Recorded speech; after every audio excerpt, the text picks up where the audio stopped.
The note was a jagged wound, its cruel words scrawled in David's familiar, careless handwriting on the back of an overdue electric bill. "I'm done with you and your boring life. I'm taking everything, and by the way, this house is sold. Enjoy what's left." The paper trembled in my hands as I stood in the kitchen, the words hitting me like a sharp slap across the face. A torrent of emotions surged through me: shock, searing hurt, and a slow-burning anger. Yet, beneath it all, a surprising calm began to surface, like a quiet tide of determination washing over me. I pulled out my phone, my fingers steady despite the storm inside, and typed a simple, measured response. "Saw your note. Thanks for the heads up. My name is Nina Parker, and at 36, I never imagined I'd be standing in the heart of my home, reading a goodbye letter from my husband of 12 years. I'm an entrepreneur, the proud creator of a thriving online business selling handcrafted jewelry, a venture David always belittled, dismissing it as my little hobby." Looking back, the signs of his betrayal were glaring, like neon lights I'd chosen to ignore. The late nights he claimed were spent at the office, the hushed phone calls that ended abruptly when I entered the room, the way he'd slam his laptop shut whenever I approached, all clues I should have heeded. But David didn't know the truth. I wasn't the naive, trusting wife he assumed me to be. 6 months ago, a nagging suspicion took root while I was paying our bills. I noticed unusual activity, large sums of money siphoned from our joint account into one I didn't recognize. When I mentioned it to David, he waved it off with a vague explanation about business investments, his tone dripping with condescension. That was the moment I knew I had to protect myself. On the outside, I played the role of the perfect, supportive wife, smiling through his dismissive comments. But inside, I was preparing for battle, quietly arming myself for the war I sensed was coming. I began documenting everything, every unexplained expense, every suspicious phone call, every night he claimed to be working late while his office building stood dark and empty when I drove by. I opened a separate bank account, discreetly transferring my personal savings to ensure my financial independence. I confided in my best friend, Sarah, a sharp and successful divorce attorney, who guided me through my legal rights and options. Most crucially, during our recent home renovation, I'd had the foresight to refinance the house solely in my name, a detail David, preoccupied with his so-called investments, hadn't bothered to notice. His arrogance had left him blind to my strategy. Now, standing in my kitchen, clutching his pathetic attempt at a power play, I felt a faint smile tug at my lips.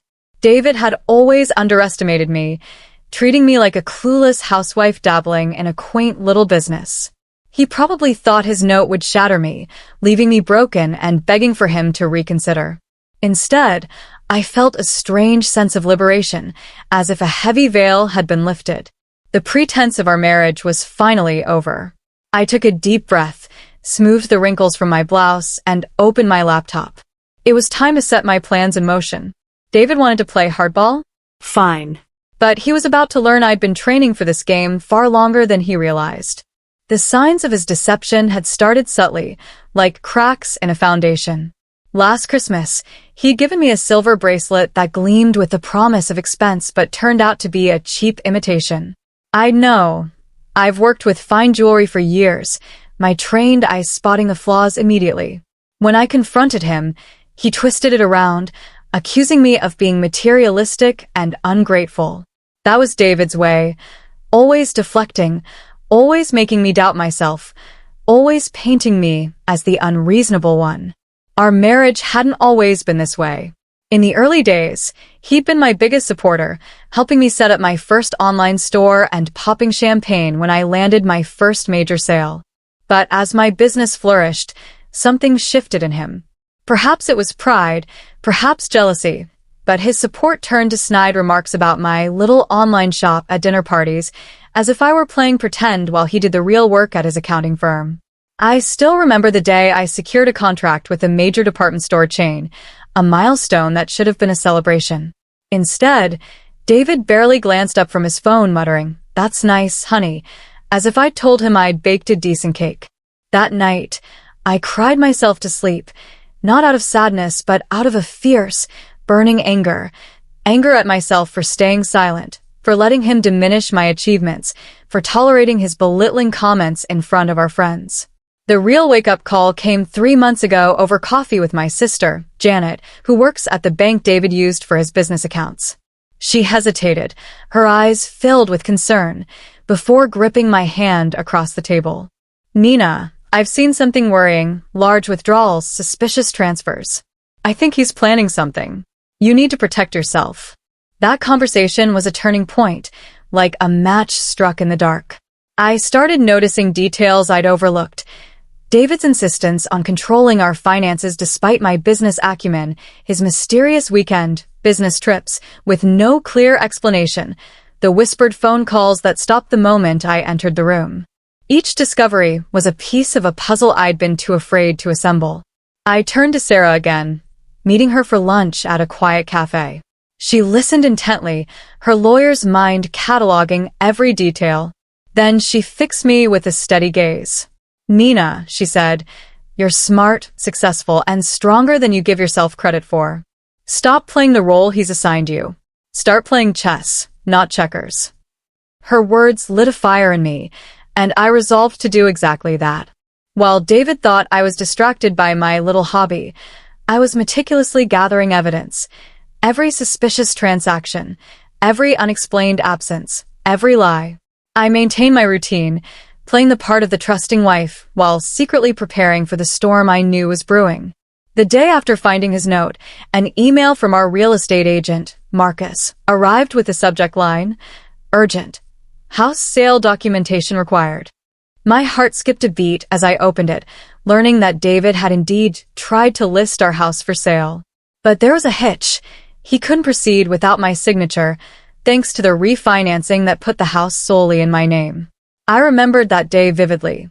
David, too busy to attend the bank meeting, had casually told me to handle it, signing a power of attorney without a second glance. He'd assumed I'd simply manage the details, as I always had, while he made the important decisions. His carelessness was now his undoing. I called Marcus immediately, my voice calm and composed. "There's been a misunderstanding," I said. "I haven't authorized any sale of the property." There was an awkward pause before Marcus admitted that David had been adamant about listing the house immediately, acting as if everything was already settled. Just then, my phone buzzed with a text from David. "Called the real estate agent. Sign the papers when they come. I'll give you 24 hours to pack your stuff." The contempt in his words made my blood boil, but I held my composure. This was the moment I'd been preparing for. I dialed Sarah's number. "It's time," I said when she answered. She understood instantly. For months, we'd been building a case, gathering evidence, documenting every move, drafting divorce papers that were legally airtight. "Don't respond to his messages," Sarah advised. "Let him think he's in control. We'll hit him with everything at once, the protected house deed, the documented fund transfers, everything." Her confidence bolstered my resolve. This wasn't just about safeguarding my assets. It was about reclaiming my dignity after years of subtle manipulation and dismissal. I sat at my desk, my gaze falling on a framed photo of David and me from happier times, a vacation in Italy, our smiles wide and genuine. The woman in that picture felt like a stranger now, someone who hadn't yet discovered her own strength. I removed the frame and tucked it into a drawer, closing it with a sense of finality. It was time to decide my next move, and for the first time in our marriage, I held all the cards. The next morning, a flurry of increasingly frantic texts from David lit up my phone. "Why isn't the house listed yet? Marcus says there's a problem with the paperwork. Stop playing games and sign the documents." Each message betrayed his growing panic as his carefully laid plans unraveled. I was in my home office, finalizing jewelry orders for my business, when the doorbell rang. There stood David, his face flushed with anger, his eyes blazing with entitlement. It was the first time I'd seen him since finding his note, and I was startled by how little I felt. No fear, no sorrow, just a steady, unshakable resolve. "What did you do?" he demanded, pushing past me into the foyer. "Marcus says I can't sell the house without your signature." That's impossible. I handled all our financial matters. I crossed my arms, standing firm in the space that was undeniably mine. Did you? I asked, my voice calm but edged with steel. Like you handle my business? My voice remained steady, a calm facade masking the way my heart thundered in my chest. Accounts, I said, locking eyes with David. You mean the ones you've been secretly draining?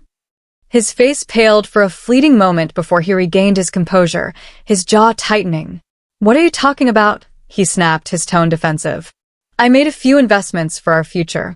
You wouldn't understand. You just play with beads all day. Actually, I understand perfectly, I replied, crossing the room to my desk with deliberate steps. I pulled out a thick, meticulously organized folder and set it down with a soft thud. I understand that you've been siphoning money from our joint accounts. I understand that you tried to sell a house that's solely in my name. And I understand that you thought I was too naive to notice any of it. David's expression morphed from anger to confusion, then teetered on the edge of fear, his eyes darting to the folder as if it might bite him. What do you mean? The house is only in your name, he demanded, his voice rising. I tilted my head, letting a small, knowing smile play on my lips. Remember the refinancing paperwork you were too busy to read? The renovation meeting you couldn't be bothered to attend? I watched as realization crashed over him like a cold wave, his arrogance crumbling. You signed over your rights to the house, David. It's mine. Just like the business you dismissed as a hobby, the one that's now worth more than your annual salary. He sank onto the couch, his shoulders slumping, the fight draining out of him. You can't do this to me, he muttered, but his voice lacked its usual edge. I've already made arrangements. I have plans. Plans that required my money, my house, and my compliance. I cut in, my tone sharp but controlled. But here's what's actually going to happen. You're going to leave my house. My lawyer will contact you about the divorce proceedings. And those funds you transferred? We'll be discussing those, too. David tried to rally, straightening his tie as he stood, his face hardening. You're bluffing, he said, but the tremor in his voice betrayed his uncertainty. You don't have the resources or the knowledge to fight me on this. I walked back to my desk, pulling out another folder, this one even thicker. You mean like these bank statements showing systematic withdrawals from our joint accounts?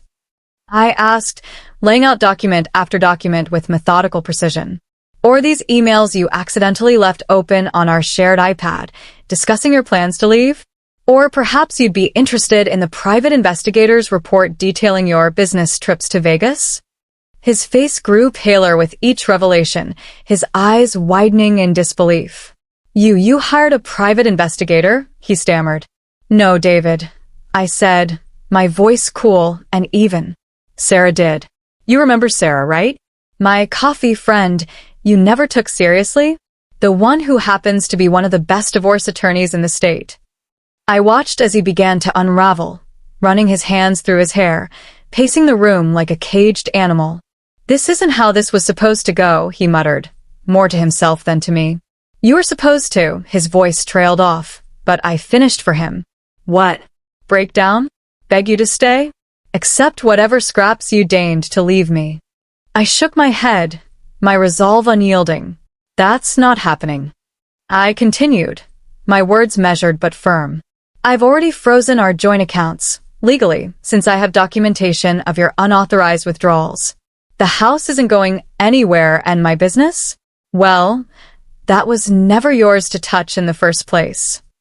David's phone buzzed on the coffee table, and he glanced at it, the color draining from his face as he read the notification. Your lawyer, he said weakly, his voice barely above a whisper. She's already filing for divorce? I nodded. Yes. She's also requesting an emergency hearing about the funds you transferred. We have records of everything, David, every transaction, every email, every lie. He slumped back onto the couch, looking utterly defeated, his once confident demeanor reduced to a shell. I didn't think you'd fight back, he admitted, his voice raw, with something close to disbelief. You always just went along with everything. I stepped closer, my gaze unwavering. That was your biggest mistake. You were so busy underestimating me that you never noticed I'd stopped underestimating myself. The doorbell rang, its chime cutting through the tense silence. It was Sarah, right on schedule, her presence a reminder of the meticulous plan we'd crafted together. David's head snapped up, panic flickering in his eyes as the reality of his miscalculations sank in. "You should leave now," I said firmly, my tone leaving no room for argument. "Any further communication can go through our lawyers." I opened the front door to reveal Sarah, standing with a professional smile and a briefcase brimming with the documents we'd prepared. As David shuffled past her, he looked like a ghost of the man who'd left that cruel note in my kitchen. "Nina, please," he tried one last time, his voice pleading. "We can talk about this." "Like you talked to me about selling our house?" I asked, my voice steady, but laced with quiet fury. "Or about draining our accounts?" Sarah placed a gentle hand on my shoulder, grounding me, reminding me to stay focused. David's phone began ringing insistently, and he answered it with a trembling hand. "What do you mean, frozen?" he stammered into the receiver, his face contorting with distress. "No, you don't understand. I need access to those accounts." He shot me a desperate look, finally grasping the full extent of his unraveling plans. Sarah stepped forward, her voice calm but authoritative. "Mr. Parker, I suggest you contact your own attorney. We have substantial evidence of financial misconduct, and the court takes these matters very seriously." David's legs seemed to buckle, and he sank onto the front steps of what he now realized was no longer his home. Tears streamed down his face, not tears of remorse, I noted, but of frustration and defeat, as every scheme he'd so carefully constructed collapsed around him. "I never thought," he began, his voice breaking. "That's right," I interrupted, my tone resolute. You never thought I'd stand up for myself. You never thought I'd be smart enough to protect myself. You never thought I'd be strong enough to walk away. That's why you left a note instead of having a real conversation, because you never really knew me at all." As we watched him stumble toward his car, Sarah squeezed my hand. "You did good, Nina. Really good." She'd been more than my lawyer through this ordeal. She'd been my anchor, helping me unearth a strength I hadn't known I possessed. As David's car disappeared around the corner, a weight lifted from my shoulders, like a heavy fog dissipating in the morning sun. The pretense was over. No more clandestine checks of bank statements, no more documenting his lies, no more playing the role of the docile wife. I was free. In the weeks that followed, I poured my energy into rebuilding my life, transforming my home and my business into sanctuaries of my own making. The jewelry business, which David had mocked for so long, became my haven. Orders flooded in, and I seized the opportunity to expand, unburdened by his snide remarks about wasting money on new equipment or materials. Sarah kept me informed on the legal front. David had hired an aggressive attorney, but it was a futile effort against our airtight case. We'd documented everything with surgical precision, and the judge took a keen interest in the paper trail of David's financial misconduct. His so-called business investments were revealed to be reckless gambling losses in Vegas and attempts to hide money in accounts I wasn't meant to find. The house, my beautiful craftsman-style home, lovingly renovated over the years, remained unequivocally mine. I began redecorating, erasing David's presence one room at a time. I painted the living room a deep, tranquil blue he'd always vetoed, transformed his former office into a sunlit jewelry studio, and splurged on the antique workbench I'd coveted for years. Each change was a small act of reclamation, a step toward rediscovering myself. My sister, Janet, visited often, helping me sift through years of accumulated memories. "Remember how he used to mock your little hobby at family gatherings?" she said one evening as we sorted through old photos, her voice tinged with indignation. "Now look at you. You're featured in 3 major magazines, and he's holed up in a 1-bedroom apartment." She wasn't wrong.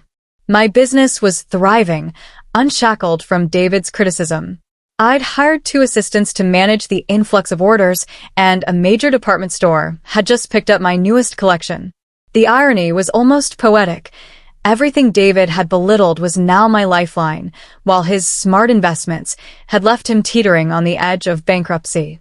My friends rallied around me, their support a warm embrace I hadn't fully anticipated.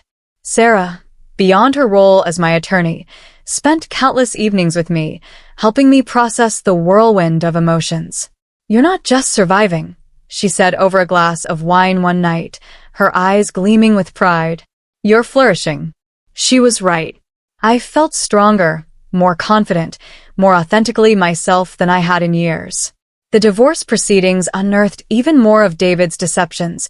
His gambling losses stretched back years, hidden by a web of lies he'd hoped to sustain with the proceeds from selling the house. When that plan collapsed, so did his carefully constructed facade. One morning, an email arrived from Marcus, the real estate agent, his tone dripping with remorse for his unwitting role in David's scheme.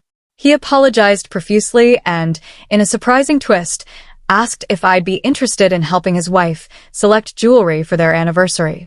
I smiled at the message, a quiet reminder of how far I'd come. The world was shifting, and I was no longer the woman David had tried to break. I was Nina Parker, entrepreneur, survivor, and, most importantly, the architect of my own future. I smiled at the irony of Marcus's email, a quiet chuckle escaping my lips. My little hobby, once dismissed by David and his circle, was now earning me respect from the very people who had overlooked me. But the hardest part of this journey wasn't the legal battles or even the quiet ache of loneliness that sometimes crept in during the still hours of the night. It was confronting how much of myself I'd buried to sustain the illusion of a happy marriage.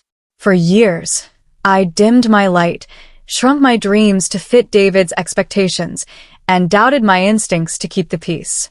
Yet, as I sat in my sunlit studio, crafting a custom necklace while golden rays streamed through the windows, I realized I was finally living life on my own terms, unapologetically, authentically me. 6 months after finding David's note, I stood at a crossroads. A local business owner's gala loomed on my calendar, the first major social event since the divorce. I nearly talked myself out of attending, the weight of re-entering the world as a single woman feeling almost too heavy to bear. But Sarah, ever my voice of reason, insisted. "It's time to step back into the world, Nina," she said, her eyes gleaming with encouragement. "Show them who you are now." I chose a sleek black dress, bold and elegant, the kind David would have called too flashy, and adorned myself with pieces from my latest jewelry collection, each one a testament to my reclaimed confidence. As I entered the glittering ballroom, I caught my reflection in a mirrored wall. The woman staring back was almost unrecognizable. Gone was the hesitant wife who sought her husband's approval for every decision. In her place stood someone poised, radiant, and certain of her worth. The evening was a revelation. I mingled with familiar faces, couples who had once been our friends, now navigating the awkwardness of my new reality. Whispers of my divorce had spread through the grapevine, and their reactions were telling. The men offered polite nods, but the women, particularly the wives, seemed different, more open, more genuine. One of them, Barbara, pulled me aside, her voice low and earnest. "When I heard how you handled everything," she confided, her eyes searching mine, "it gave me the courage to look at my own marriage. I've been letting my husband treat me like I'm less because I left corporate law to start my own business. Your story made me realize I don't have to accept that."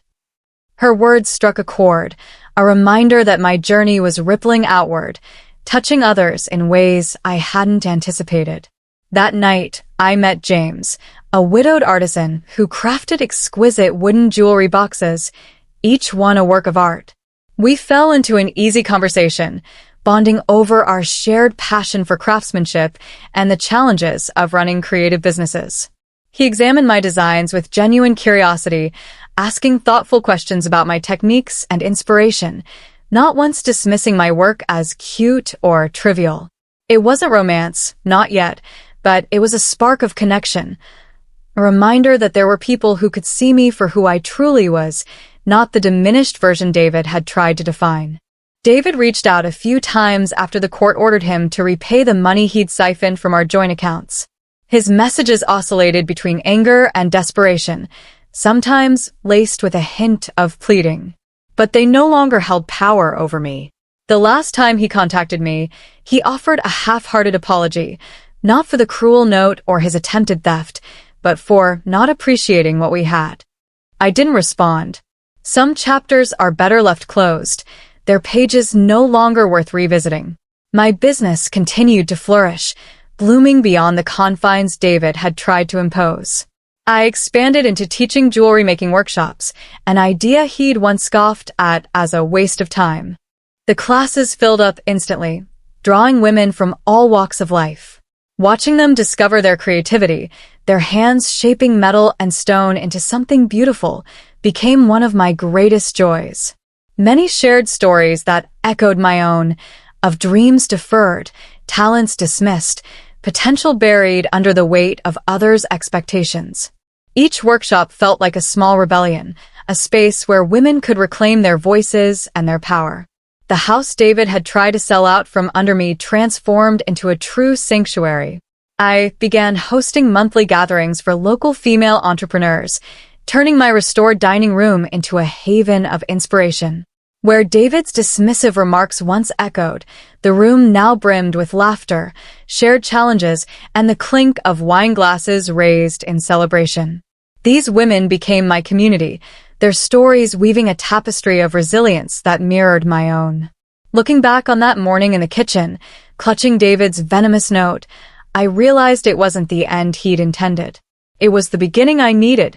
The woman who stood trembling, reading those cruel words, "I'm done with you and your boring life," could never have imagined the strength she would uncover.